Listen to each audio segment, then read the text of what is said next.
I was airborne artillery for the 82nd Airborne Division at Fort Bragg, North Carolina. So I got to play with big guns and jump out of planes. National Veterans Military Month for me means support.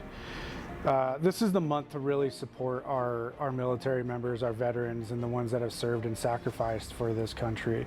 These are individuals that voluntarily sacrifice their time and a big portion of their life. In the military, it's a hard way to live. It's hard on you as a veteran, and it's hard on your families. As a hero, you're not only spending a lot of time away from them. We're not in a time of war anymore, but we spent a long time. When I served, we were.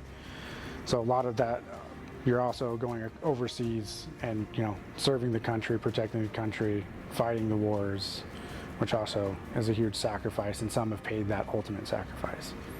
I've always been very patriotic. I love this country, I love America, and I really wanted to, you know, do my part. And serving the military was my way of doing my part and being able to give back to the country. A lot of veterans these days are combat vets. So one is just being aware of the challenges that they have gone through, and knowing that they have to deal with the pain and, you know, the memories, the mental health issues, all of the things that they have gotten from their military service, and just understanding that it's something that they have to live with on a day-to-day basis. Second is just the simple, heartfelt thank you for your service. You know, it goes a long ways with a veteran. For one, I'd like to say thank you for your service.